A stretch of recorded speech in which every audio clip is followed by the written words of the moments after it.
Krishna. So thank you everybody for coming to the Bhagavad-Gita class tonight.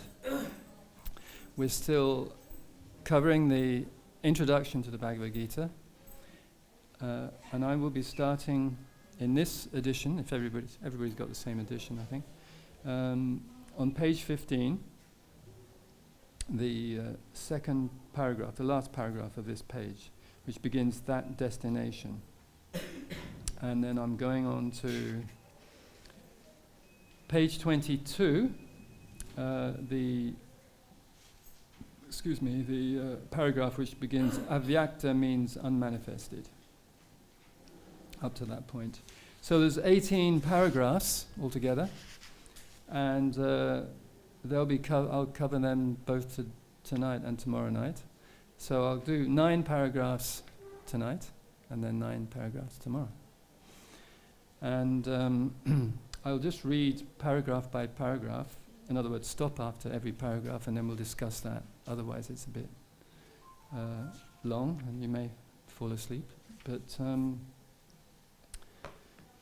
before starting, we'll just invoke auspiciousness, and also I would like to chant the Gita Mahatmya, which is mostly at the end of the introduction. Prabhupada quotes in this edition.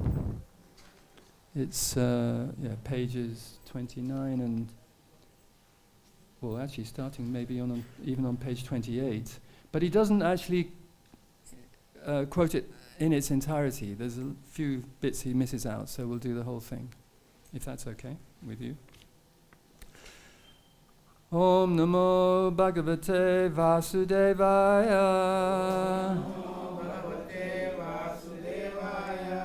Om Namo Bhagavate Vasudevaya.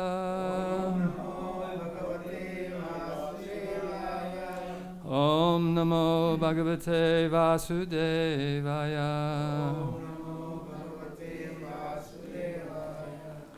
So if any of you know the Gita Mahatmyam by Sri Sankaracharya, believe it or not, then you can join in. Anybody here does know the Gita Mahatmya? No? Okay, so I'll just and maybe we'll talk a little bit about it as well, because especially as this is the introduction, this is a good thing to do, I feel. So text 1, Gita Shastramidam Punyam Yapatet Prayata Puman Vishnu Padama Vapnoti Bayasho Kadi Vajataha. One who, with a regulated mind, recites with devotion this Bhagavad-Gita scripture, which is the bestower of all virtue, will attain to a holy abode, such as Vaikuntha, the residence of Lord Vishnu, which is always free from the mundane qualities based on fear and lamentation. So that's a nice meditation. But of course we have to try to have a regulated mind, he says. But if you recite it with devotion, this Bhagavad Gita scripture, so also that's another challenge.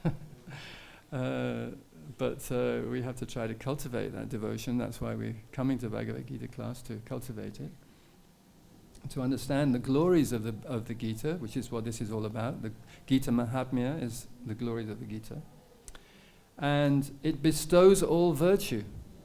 So we may feel ourselves lacking in some virtuous qualities, but if we just keep on reciting with devotion, with a regulated mind, this Bhagavad Gita scripture, then virtues will come. And we will also attain a holy abode, such as Vaikuntha. Of course, we're not aiming for Vaikuntha, we're aiming for Goloka. But still, we'll achieve a much better destination. And that, in actual fact, that is our subject, mainly our subject today. Destination. Our destination. So, text 2. Gita jayana shilasya pranamaya parasya cha naiva shantihi papani purvajami gamma kritani cha. Somebody does know it. Oh, you're following that.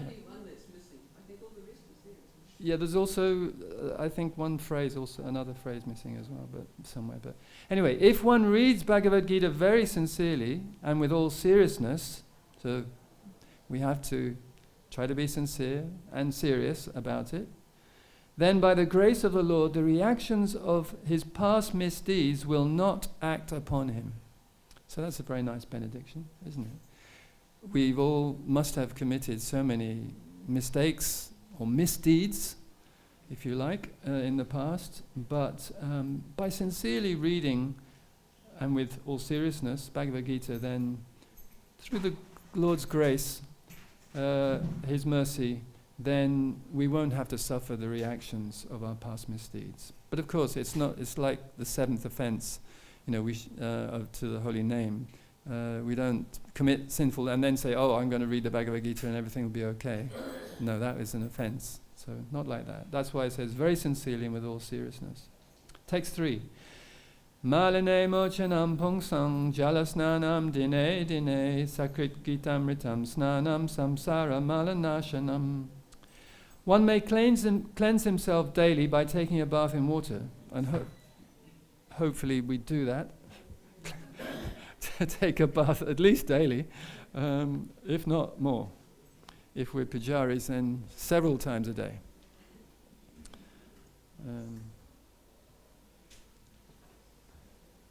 I do know it actually, but okay, thank you.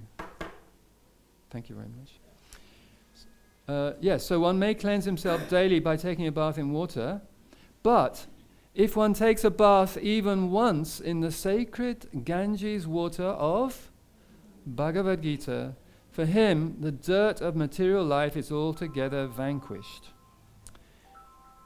So when we get up in the morning, we take a bath. It cleanses us of the dirt of the material body.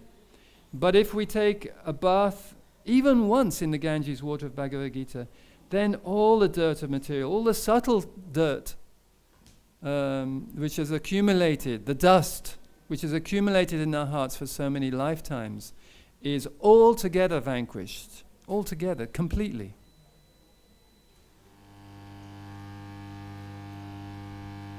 Thank you. Oh. Yeah. Did you collect these verses on what base collected from which are they? I've had this for years. I don't remember actually where you can find it on the internet. The Gita Mahatmya. On the internet, you can find it. What is the name to find it? Gita Mahatmyam by Sri Sankaracharya. Yeah, it's at the end of the introduction, but not 100%. And all these texts you are reading, I can find it? Yeah, you'll find them at the end of the, mostly as at the end of the introduction. But there's just one or two bits missing. One verse, 1.5 verses may be missing. For some reason, Prabhupada didn't quote the entire thing. But so most of it's there. But if you want the complete thing, then you can find it on the internet if you just put in Gita Mahatmya. We'll go on to text 4. Gita Sugita Kartavya Kimanyai Shastra Vistarai Yasvayam Padmanabhasya Mukha Padmadvinishrita. Because Bhagavad-Gita is spoken by the Supreme Personality of Godhead, one need not read any other Vedic literature. Actually, the translations are a little bit different in places as well. One need only attentively and regularly hear and read Bhagavad-Gita. So we don't need to be daunted by the voluminous nature of the Vedic scriptures, because he's saying here that one need only attentively and regularly hear and read Bhagavad-Gita. In the present age, people are so absorbed in mundane activities that it is not possible for them to read all the Vedic literatures. And I think most of us can testify to that. Even though we're trying not to be engaged in mundane activities, to read all the Vedic literatures is practically an impossibility for most ordinary people anyway, normal people. There may be a few pandits who are brilliant scholars and things, and they've read everything. But we don't have to worry. Because he says this is not necessary to read all the Vedic literatures. This one book, Bhagavad-Gita, will suffice. Because it is the essence, that's what we're looking for, the essence. Yashoda Mai Mataji was saying the other day, was it Monday, I think she gave her 18th chapter summary, and she said, we're looking for structure, the structure of each chapter, in this case where she's doing summaries, the structure and the flow, but not just the structure and flow, also the essence. That's what we really want, is the essence. The essence is the most valuable thing. And what I got out of that also was that she was saying that the instructions that we receive, they are the essence. If we apply them, and what results we will get from those instructions. So this one book, Bhagavad-Gita, will suffice because it is the essence of all Vedic literatures. And why? Especially because it is spoken by the Supreme Personality of Godhead. Yeah. I mean, that's the most awesome thing actually about Bhagavad-Gita. It's God speaking to us himself. Text 5. Bharatamrita savasvam Vishnu vaktrad vinishritam Gita gangodakam bidva punajamana vidyate. By drinking the Ganges water of the Gita, the divine quintessence of the Mahabharata, emanating from the holy lotus mouth of Lord Vishnu, one will never take rebirth in the material world again. Anybody wants to take rebirth in the material world again? No? No, we don't want to take rebirth it's a place of suffering. Dukhalayama shasvatam. So, in other words, by devotionally reciting the Gita, the cycle of birth and death is terminated. So that's what we're looking for, to terminate that cycle of birth and death. Text 6. Savo panishado gavo dogda gopala nandanaha parto vatsa sudhir bhokta dugdam gitam ritam mahat. This is a very poetic verse, which actually you're probably familiar with, but it's very poetically expressed. All the Upanishads are like a cow. And the milker of the cow is Sri Krishna, the son of Nanda. Who is the calf? Arjuna is the calf. The beautiful nectar of the Gita is the milk, yeah. And the fortunate devotees of fine theistic intellect are the drinkers and enjoyers of that milk. So anybody actually who tries to understand Srimad Bhagavad-Gita has a somewhat fine theistic intellect. So you all have a fine theistic intellect. A theistic intellect. So it doesn't mean that you're academics or something like that. But last text, Ekam Shastram Devaki Putra Gitam Eko Devo Devaki Putra Eva Eko Mantras Tasya Namani Yani Kamapyakam Tasya Devasya Seva. There need be only one holy scripture, the divine Gita sung by Lord Sri Krishna. Only one worshipable Lord, Lord Sri Krishna. Only one mantra, his holy names. And only one duty, devotional service unto that supreme worshipable Lord, Sri Krishna. Sri Gita Mahatmyam Ki Jai. So now we'll continue with the introduction from page 15. So I'll just read the first paragraph, which I've been asked to read. That destination is called the Sanatan sky, the eternal spiritual sky. So in the previous paragraph, Prabhupada had mentioned, he says, in the previous sentence actually, and ultimately we will be able to reach the destination which is beyond this material sky. So now he's actually talking about that destination. What is that destination? So it's called the Sanatan sky, the eternal spiritual sky. In this material world, we find that everything is temporary. It comes into being, stays for some time, produces some byproducts, dwindles and then vanishes. That is the law of the material world. Whether we use as an example this body or a piece of fruit or anything. But beyond this temporary world, there's another world of which we have information. That world consists of another nature, which is sanatana, eternal. The jiva is also described as sanatana, eternal. And the Lord is also described as sanatana in the 11th chapter. We have an intimate relationship with the Lord. And because we are all qualitatively one, the Sanatan Dharma or sky, the Sanatan Supreme Personality, and the Sanatana living entities. The whole purpose of Bhagavad-Gita is to revive our Sanatana occupation, or Sanatana Dharma, which is the eternal occupation of the living entity. We are temporarily engaged in different activities, but all of these activities can be purified when we give up all these temporary activities and take up the activities which are prescribed by the Supreme Lord. That is called our pure life. So, just a few points that occurred to me in reading this. Destination. Actually, so this is an important word for us.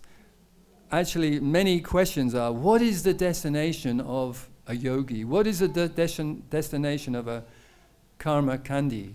What is the destination of a jnani? What is the destination of a bhakti yogi? All that. So that's a frequently asked question. Where does such and such a person go at the end of this life? So, so this is a very important question, which obviously is why Srila Prabhupada is devoting so much time to it in this introduction. Our destination. So, everybody, it's all right, I don't need the thing. Everybody is traveling. Every living entity, you just look on the floor and so many ants, they're going here, they're going everywhere. I don't know if you ever watch the ants, but they just go, and then they'll go this way and that way and that. And it seems pretty aimless, but obviously they're looking for something. And human beings are also always traveling. Like the roads are packed with cars and buses and going. So everybody's going everywhere all the time. Nobody seems to be sitting still in one place. Only a very rare yogi sits still in one place and just meditates. So why is everybody going here and there all the time?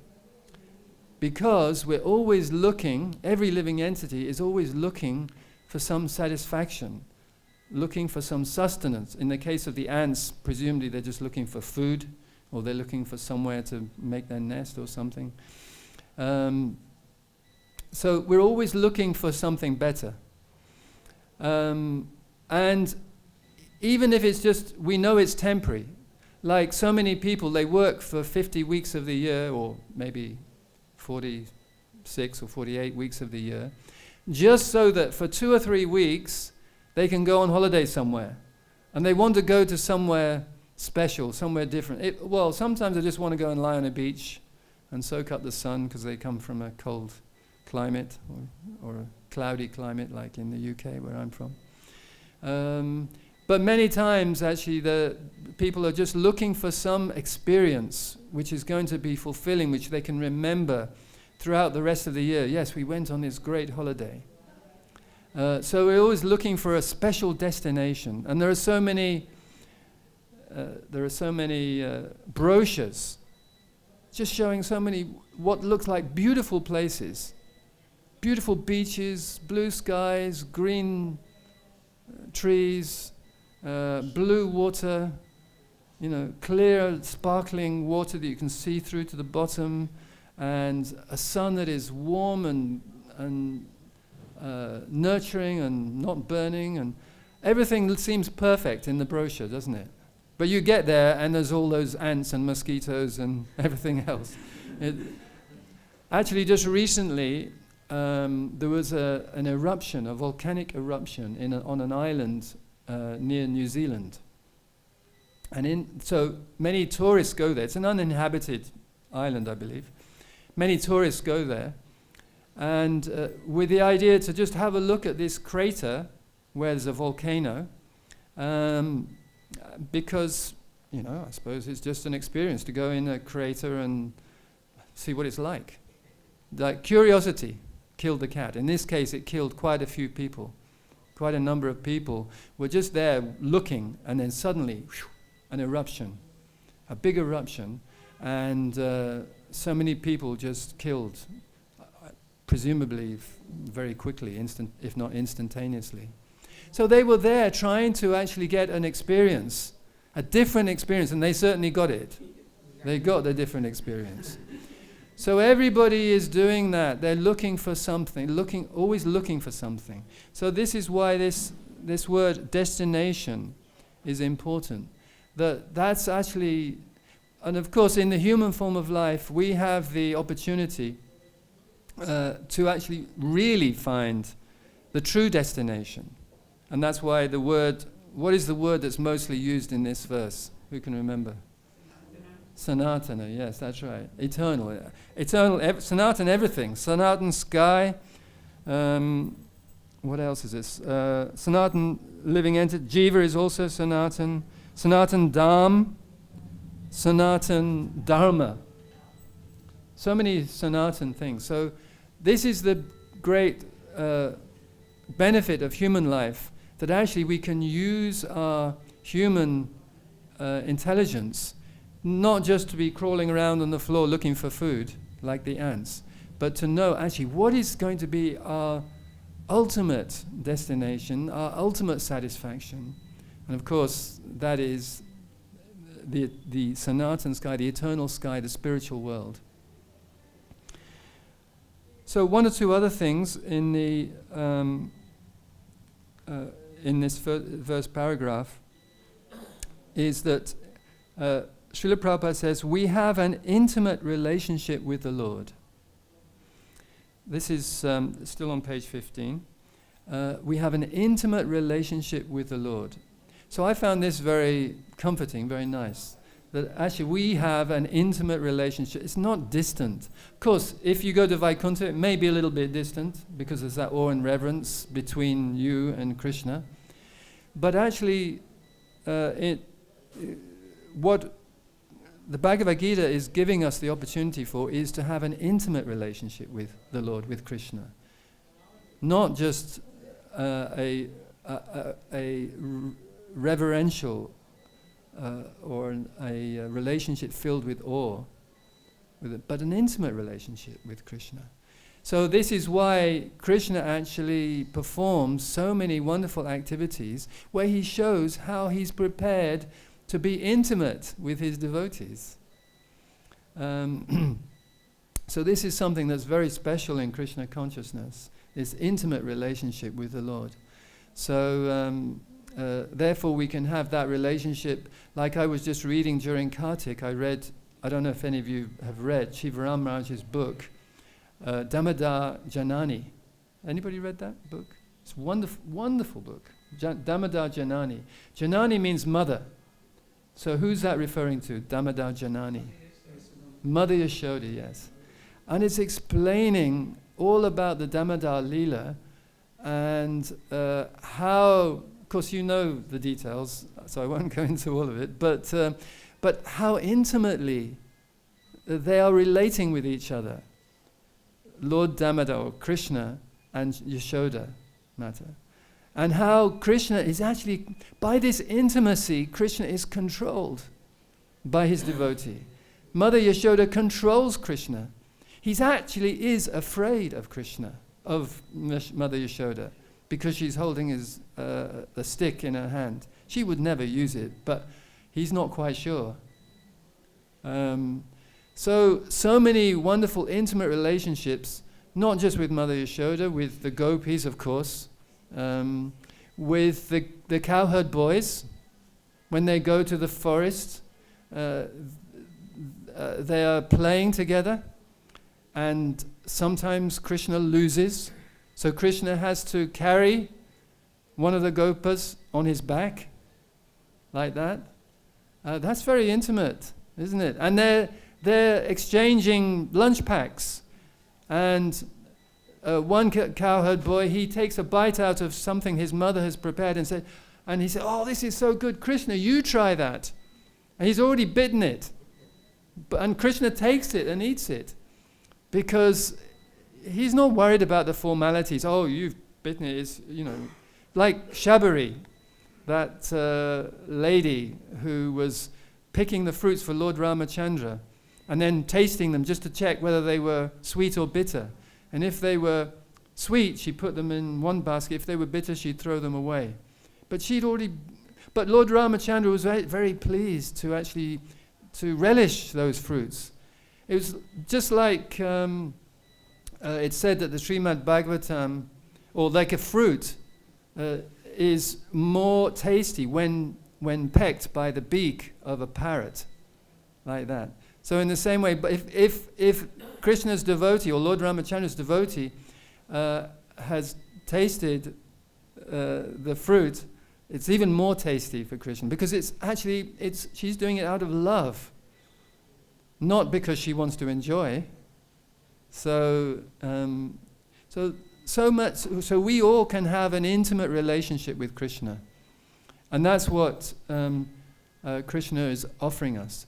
And he's playing his flute just to attract not just the gopis, but all. Like I've heard it said that actually the Bhagavad-Gita is like Krishna's flute that's attracting us, bringing us to Krishna in this intimate relationship.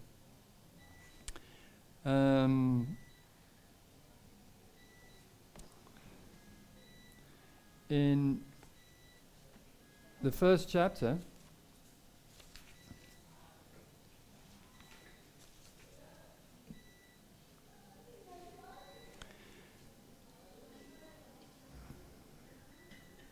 it's talking about Sanatan Dharma, or Srila Prabhupada talks about Sanatan, or Varnashram Dharma.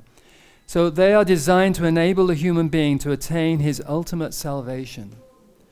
So that is what the Bhagavad Gita is for, to bring us to the ultimate destination in the Sanatan sky, the eternal spiritual sky. I better get on, actually, because there's another 8 paragraphs to go. So I'll read on page 16. The Supreme Lord and his transcendental abode are both Sanatana, as are the living entities, and the combined association of the Supreme Lord and the living entities in the Sanatana abode is the perfection of human life. The Lord is very kind to the living entities because they are his sons. Lord Krishna declares in Bhagavad-Gita, Sarva Yonishu Aham Bija Prada Pita. I am the father of all. Of course, there are all types of living entities according to their various karmas, but here the Lord claims that he is the father of all of them. Therefore, the Lord descends. I'm going to ask you a question about this, so pay attention, okay? Therefore, the Lord descends to reclaim all of these fallen conditioned souls, to call them back to the Sanatana eternal sky, so that the Sanatana living entities may regain their eternal Sanatana positions in eternal association with the Lord. The Lord comes himself in different incarnations, or he sends his confidential servants as sons, or his associates, or acharyas, to reclaim the conditioned souls. So,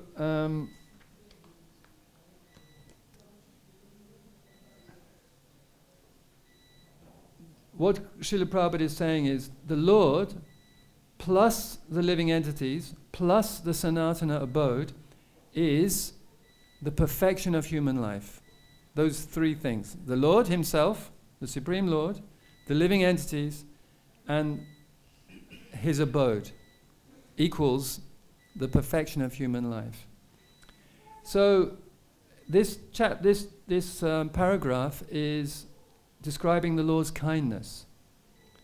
What is he doing? How is he kind? Why is the Lord kind? In what way is he kind? Who can pick out from this sentence, from this paragraph? Sorry?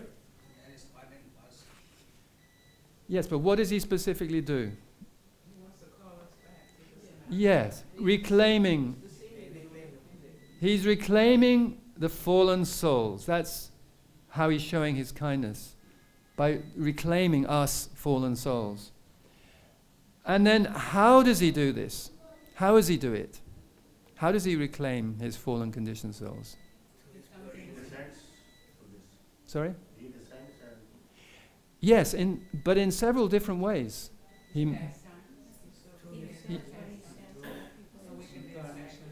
yeah, that's right. Through, he says at the end, he says, he either comes himself, his own incarnations, in different incarnations, or he sends his confidential servants as sons, or his associates, or acharyas. What other ways does actually the Lord reclaim, apart, which are not mentioned here, just out of interest? What other ways does the Lord? Well, he also comes as the deity.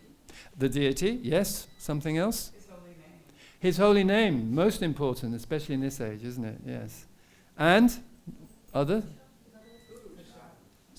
Prashadam, yes. Sorry? Yeah, Bhagavad-Gita, and especially in this day and age. Association of devotees. Yes, definitely, yeah. Bhagavatam. Srimad Bhagavatam, yes. Srimad Bhagavatam is the literary incarnation of Krishna, of the Lord. So Srimad Bhagavatam, but actually there's no difference really between Bhagavad-Gita and Srimad Bhagavatam. It's just a continuation. So, but anyway, we're running short of time, so I'll go on to the next paragraph. I'm determined we finish this section. Therefore, Sanatana Dharma does not refer to any sectarian process of religion.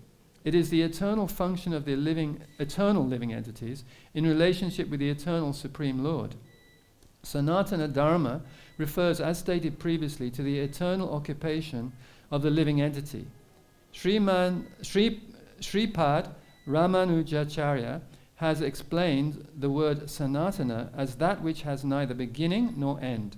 So when we speak of Sanatana Dharma, we must take it for granted on the authority of Sripad Ramanujacharya that it has neither beginning nor end. So this is an important point which will be expanded upon in the coming paragraphs. So the important point is neither beginning nor end. Sanatana Dharma has no beginning and no end. So just bear that in mind. Next paragraph. The English word world, it says world, but it's actually word. Should say word, shouldn't it? This edition actually has some mistakes. Yeah. Typos. Yeah. Anyway, the English word religion is a little different from Sanatana Dharma. Religion conveys the idea of faith, and faith may change. One may have faith in a particular process, and he may change this faith and adopt another. But Sanatana Dharma refers to that activity which cannot be changed. For instance, liquidity cannot be taken from water, nor can heat be taken from fire. Similarly, the eternal function of the eternal living entity cannot be taken from the living entity. Sanatana Dharma is eternally integral with the living entity, but he hasn't yet said what that is. When we speak of Sanatana Dharma, therefore, we must take it for granted on the authority of Sripad Ramanujacharya that it has neither beginning nor end. That which has neither end nor beginning must not be sectarian, for it cannot be limited by any boundaries. So that's an important point. It's not sectarian. Anybody can take it. You don't have to be born into Krishna consciousness. If you did, then what would have happened to us? Although that actually was, at one point, or at least let's say some brahmanas, smarter brahmanas, would believe that and teach that you'd have to take birth again in a Vaishya or in a Brahmin family. And actually, most religions they have this idea, like real Orthodox Jewish faith. You actually can't become a Jew, isn't that right? Something. Only so many thousand people actually get to go to heaven and the rest of us don't. Yeah. So you can't convert. Of course, there are liberal Jews as well, and they may have a different point of view, but the real Orthodox, no way. You had to be born. Otherwise, forget it. No chance. So this is an important point, that it's not sectarian. And of course, like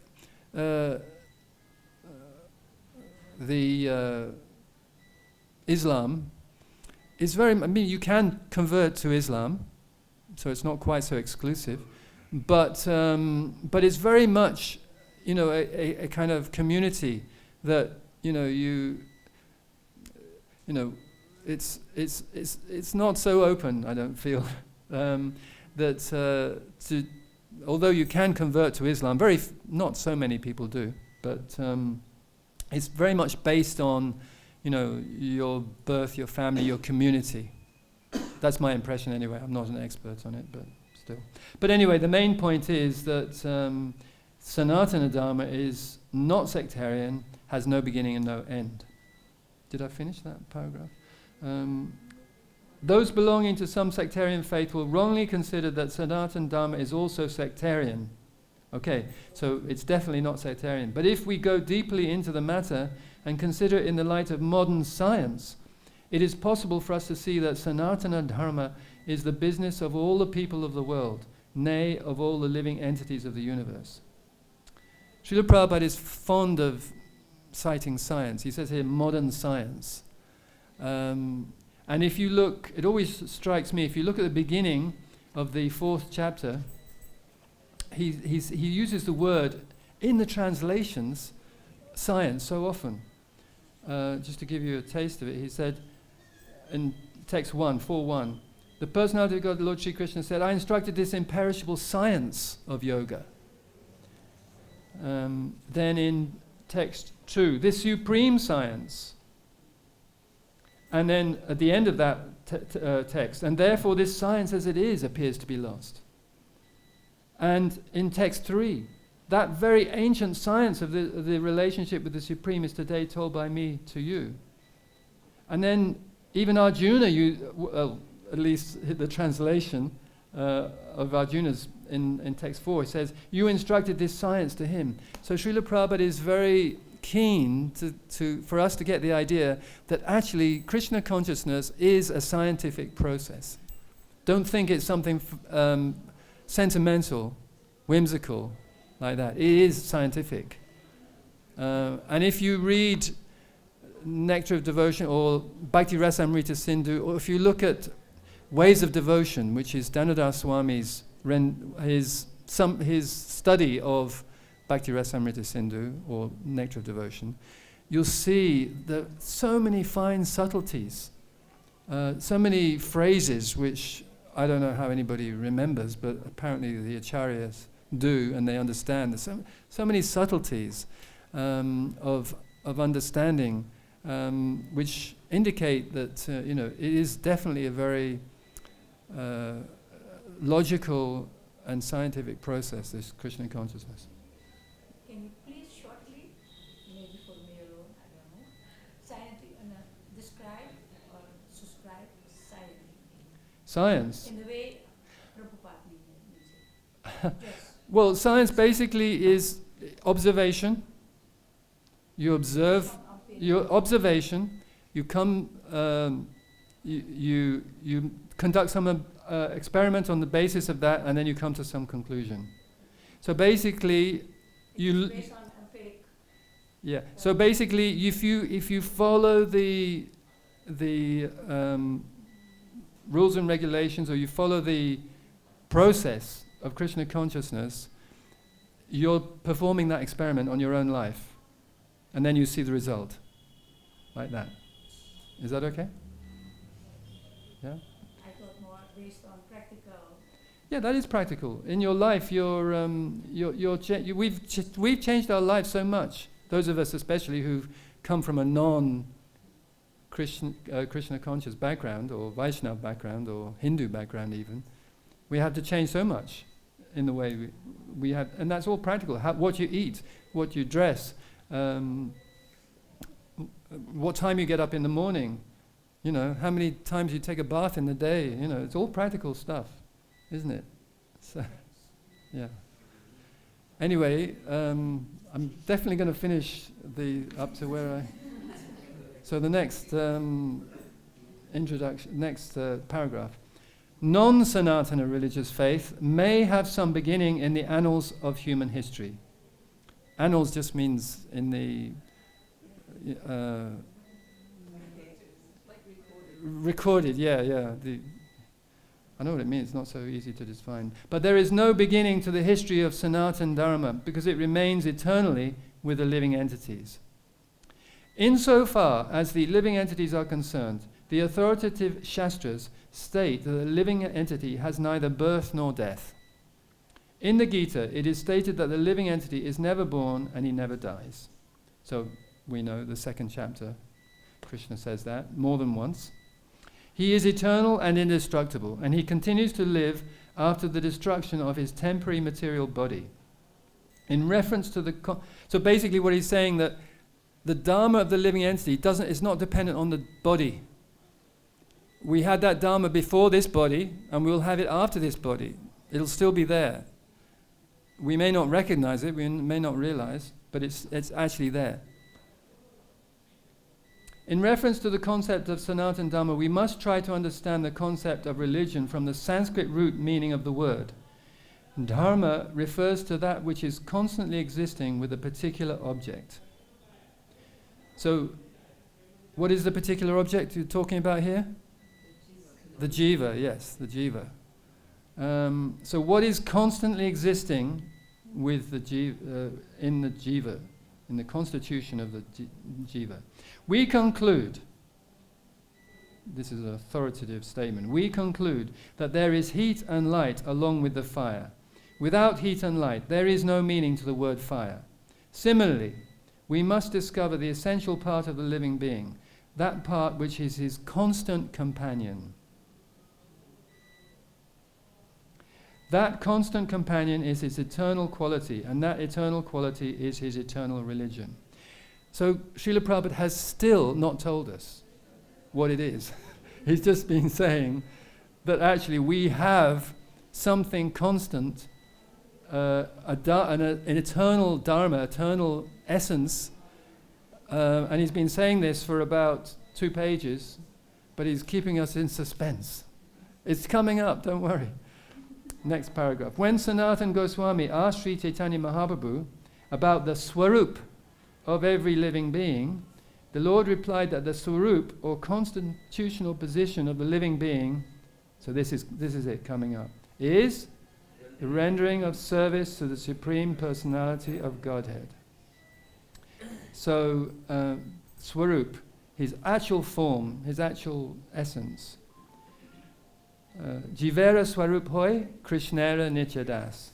And actually there's not time really. There's another line to that verse. Tatashta Shakti Beda Bed Prakash, something like that.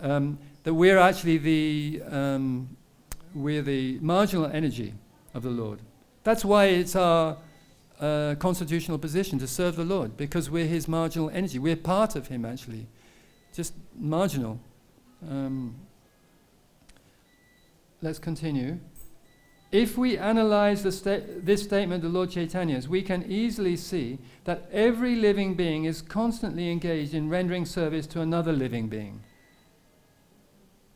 A living being serves other living beings in various capacities.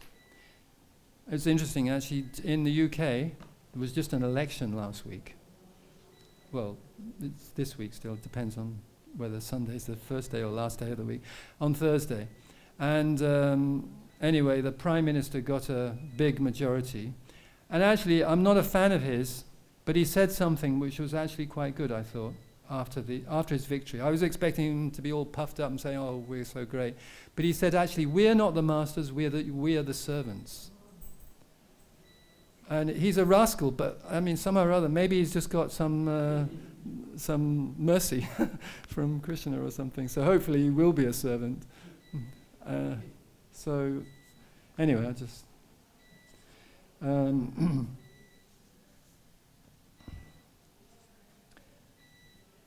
a living being, by doing so, the living entity enjoys life. So this is the actual enjoyment of life. The lower animals serve human beings as servants serve their master. Like cows serve horses, dogs, cats. Cats, they don't mean to, but they do. They catch mice and things. A serves B master, B serves C master, and C serves D master, and so on.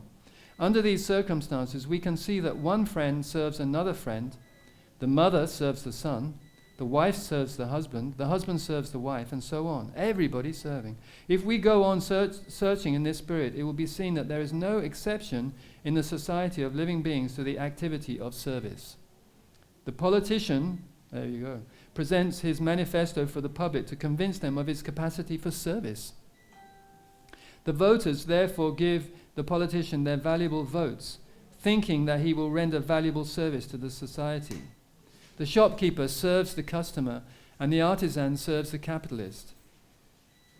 The capitalist serves the family, and the family serves the state in the terms of the eternal capacity of the eternal living being. In this way we can see that no living being is exempt from rendering service to other living beings, and therefore we can safely conclude that service is the constant companion of the living being, and that the rendering of service is the eternal religion of the living being. So there you are. Very emphatically explained by Srila Prabhupada. Everybody is serving, has to serve in some way or other. There's no getting around it. You can't avoid it, much as we may want to. Where am I going up to?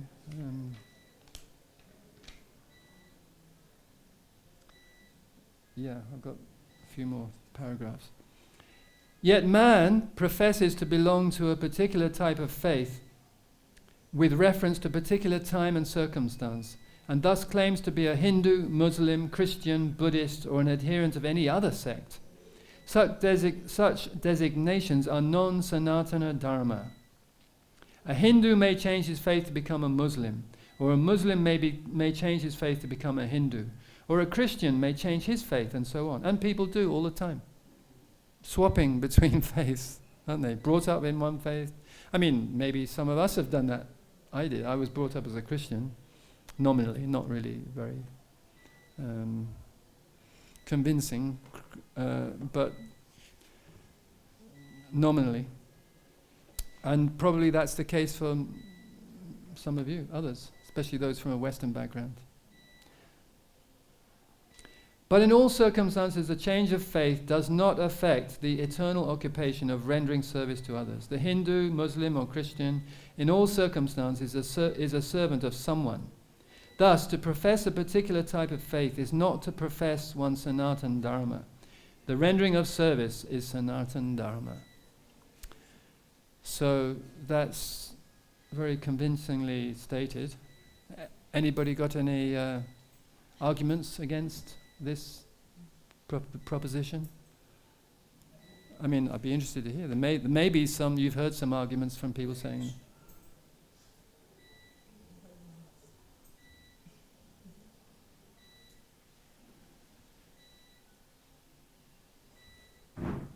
Prabhupada gave example of that how the wife is serving husband and husband is serving wife and children they are serving. Mm-hmm. So everybody have to serve. So we should understand that what is our motto, why we have come in this material world. We should understand that our main motto that we have come in this material, that we have to go back home, back to body. So what that meant, for that meant we have to serve Krishna. How that we are serving in different capacity. What is my qualification? According to my qualification, I am serving the Lord. So these things we should understand that Jiva and Nitya Hoye Krishna Das. So we have to be servant of Krishna's. So when we are servant of Krishna, then automatically we see the differences between the life we are changing. Just like in the material world, how we are in the material world now, how in the spiritual world now, how the life is changing. So you're saying not just serving your wife or your husband, or in other words, you're emphasizing the point that we have to serve Krishna, not just the husband or the wife or the children or the parents or whatever. Good point, yeah, thank you. I think I've got a couple more paragraphs. Have I? Sorry? Yeah, I think 2 more paragraphs to get to 9. Yeah, so I'll just carry on. Factually, we are related to the Supreme Lord in service. The Supreme Lord is the supreme enjoyer, and we living entities are his servitors. We are created for his enjoyment, and if we participate in the eternal enjoyment with the Supreme Personality of Godhead, we become happy. So that's your point, isn't it? Yeah. We cannot become happy otherwise. We cannot become happy unless we serve Krishna. Yeah. It is not possible to be happy independently. Just as no one part of the body can be happy without cooperating with the stomach. It is not possible for the living entity to be happy without rendering transcendental loving service unto the Supreme Lord. But Maya is so strong that most people actually are trying to do that, trying to enjoy separately, independently of the Supreme Lord. So that will be addressed in Bhagavad-Gita.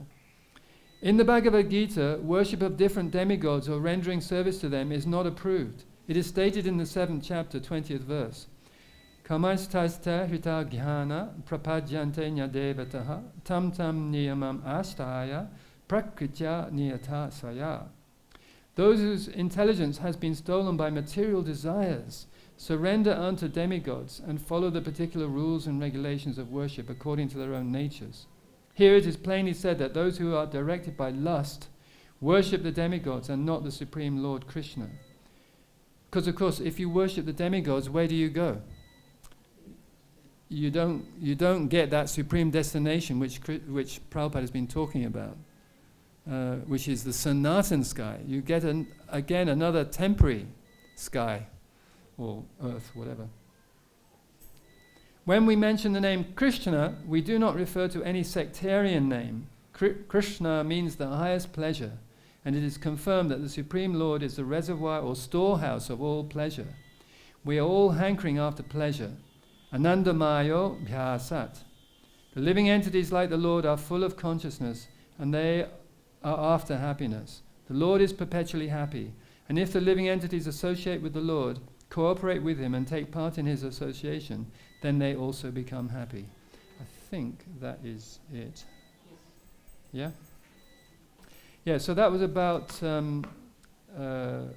demigod worship, that last bit. So basically, demigod worship is not going to actually solve our problems, not going to make us happy. If we just water the root of the tree, yata taro mula nisechanena, if by watering the root of the tree, all the trunk, the branches, the twigs, and everything else is nourished. And if you feed the stomach, all the limbs and the senses of the body are enlivened. And so, similarly, if you serve the Supreme Personality of the Godhead, all the demigods are automatically satisfied. That's that verse says, Yata Taro Mula Nisechanena. Because they're parts of that Supreme Personality. So therefore we worship only Krishna, not the demigods. So that's the basic point. So I'll stop there. It's 6:05, but if there's any...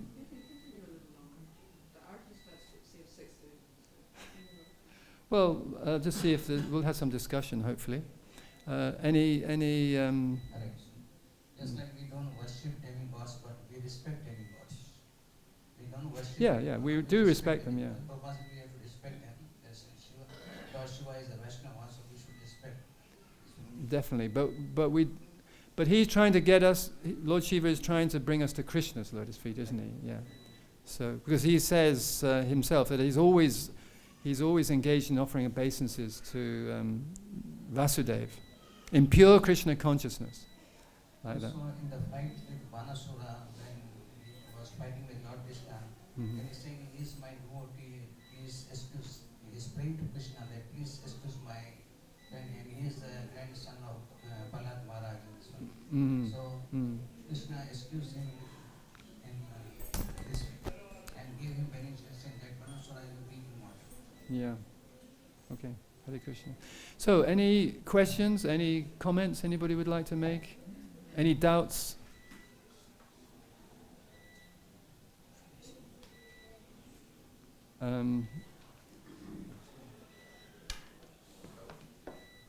Anybody want the mic?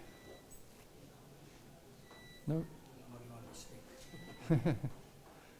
I was just Can you-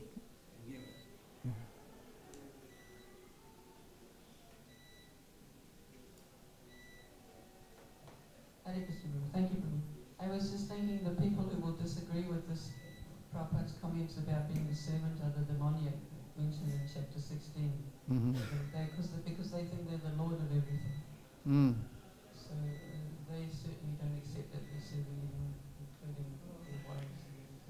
Yes, actually later in the introduction, I think he mentions that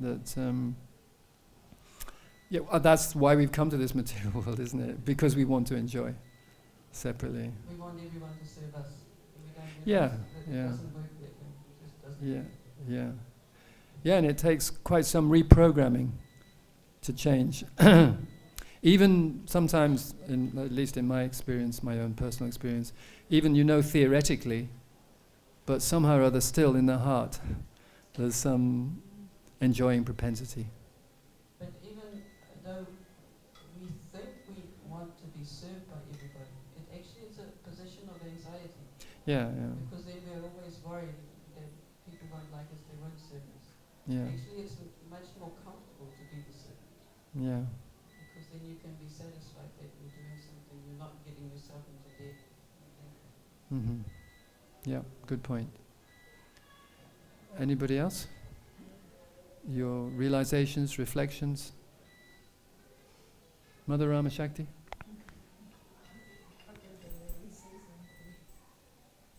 Yeah, that's true. Yeah, it's on, it's okay. By serving, I think that's the fact, because even though maybe in the beginning we don't really understand much, but we just follow what Srila Prabhupada says, and automatically we get that happiness, that satisfaction. Mm-hmm. That's the fact. Like Prabhupada is saying, nobody can be happy in another way, only by serving Krishna. And even though maybe we don't even understand properly that statement, or we don't believe, or whatever, but we just do it for Krishna, and automatically that happiness. Because in the temple I have experience when many new devotees come to do some service, and they just do without even knowing, I do something for Krishna, and after they used to tell me, I don't know what happened, I feel very happy, what happened? They don't even know. Yeah. And that's the proof, really, that Prabhupada says, when we serve Krishna, automatically we feel happy. And you are very expert in engaging those devotees, those new devotees, I noticed. Very good. I used to sometimes drive Mother Rama Shakti to the flower market to pick up all the flowers. She's expert in getting all the market workers to give donations, or stallholders to give donations of flowers and fruits and boga, all things. She used to do that for a long time. This service point is very, very important. Yeah. Anybody else like to? Yeah, Sri Radha.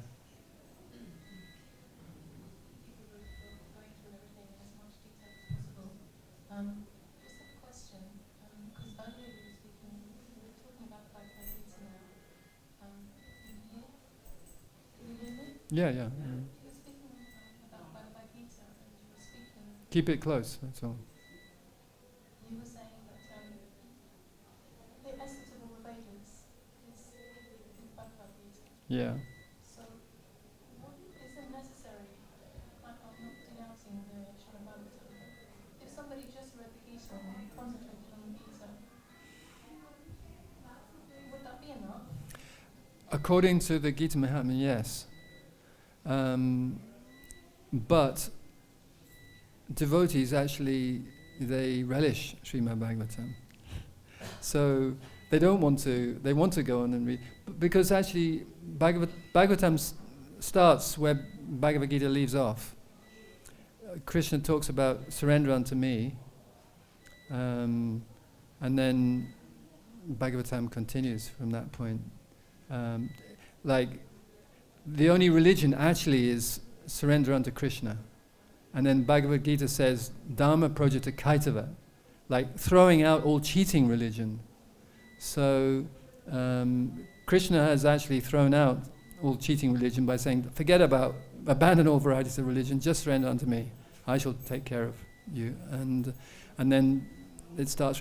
And actually, Bhagavatam is an expansion, because Bhagavad Gita is basically philosophy, isn't it? But the Srimad Bhagavatam is giving so many examples of devotees, stories that we can relate to. Those are positive that we can learn from, or negative, what not to do as well, is in there. So many examples. So it's an expansion, it's an illustration of the Bhagavad Gita. But technically, yeah, Bhagavad Gita is sufficient. But a devotee may not find it sufficient in terms of he wants more. Give me more. Anior, give me more, give me more. So we all like to relish more and more. So Bhagavad Gita is the instruction, how to... Yeah. And the Srimad Bhagavatam is extension of Yeah, and it's examples. examples that we can learn from more easily. Yeah. Yeah. Yes? Please finish first. No, that's fine. Have you finished? Yeah, okay, right. Yeah, Mataji here. I can do it without. No, because there are listeners. There are listeners in there. I am. Hold it up. I don't know how to formulate my Close. this question. I don't know how to formulate it. Mm-hmm. But actually, how old is the Hare Krishna Mahamantra? Because this is something Prabhupada brought based on Lord Chaitanya, right? Mm-hmm. And that is a couple of 100 years, a couple of decenniums, no, not decenniums, 400 years ago, something like that. Yeah. But then how come in the Bhagavad Gita the Hare Krishna Mahamantra is said to be the most, which exists only a couple of 100? No, it's So please, you know what I mean? Then I get confused. It is not what mantra was meant in all the million years. Hare Krishna Mahamantra has always been there, along with other mantras. There's one verse, I'm just looking for it, where it's in one of the Puranas. Is it? No, it's in an Upanishad, sorry. It's the Kali Santarana Upanishad. So we heard that the Vedas are Sanatan, they're eternal. So this verse goes like this: Hare Krishna, Krishna Krishna, Hare Hare, Hare Rama, Rama Rama, Hare Hare. Iti sodashakam nam kali kalmashanashanam nata parataropayaha sarva vedeshu drishyate. The 16 words of the Hare Krishna mantra are especially meant for counteracting the sins of the age of Kali. To save oneself from the contamination of this age, there is no alternative but to chant the Hare Krishna mantra. After searching through all the Vedic literatures, one can find a method of religion for this age so sublime as the chanting of the Hare Krishna. So this is Upanishad as part of the Vedas. The Vedas are eternal, so it's always existed. Because the Kaljug is already, we have passed already 5,000 years. So does it mean 5,000 years ago the Hare Krishna Mahamantra started? No, it's always existed. It's eternal. It's always existed. Has no beginning and no end. That's what we just heard. There's no beginning, no end. But Lord Chaitanya Mahaprabhu, he emphasized the Hare Krishna Maha Mantra because we are not capable of the kind of activities that previous ages people were capable of in the Satya Yuga, etc. The austerities and all those things. And how long ago was this Hare Krishna Maha Mantra in the Upanishad written in the Upanishad? It's eternal. It's always existed. The Vedas are actually coming from the breath of the Lord, and this is part of the Vedas. The Upanishads are part of the Vedas, so it has no beginning. Okay, because I always thought that there may be a couple of 100 years. No, it's Always there. always there. But in previous ages, people thought, well, it can't be that simple.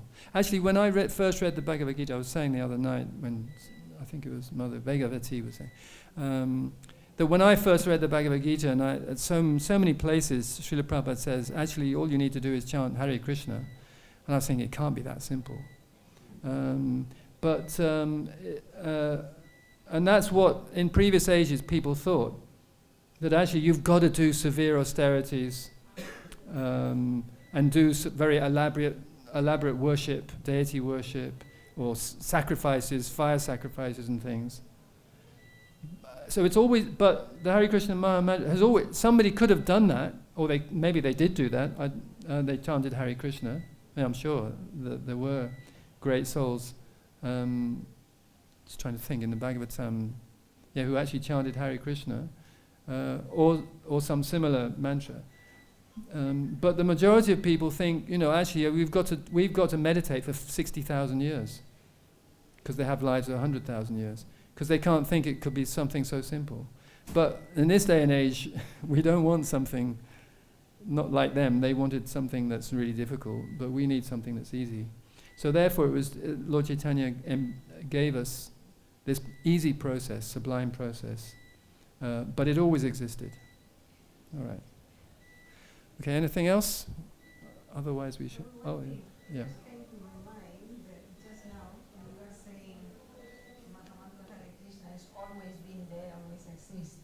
Mm-hmm. And it's logic because the Mahamantra Hare Krishna is Krishna's name. Yeah. Krishna is eternal. Yeah. Yeah. The Mahamantra Hare Krishna is eternal. Yeah. Always was there. Yeah. That's right. Yeah. So I was just kidding, but yeah, because it's Krishna himself. Yeah, and actually I think maybe Kasturika might remember that I'm trying to think in the Bhagavatam there's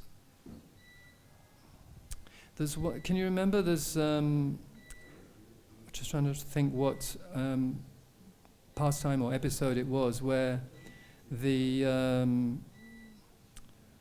I think the Vedas were involved and I can't remember the details actually. I can't remember enough to be able to even give you a clue. So we'll forget about it. I'll think about it and maybe tomorrow I can. Okay, we'll finish now. Thank you very much for your kind attention. Srimad Bhagavad-Gita ki jai. Srila Prabhupada ki jai.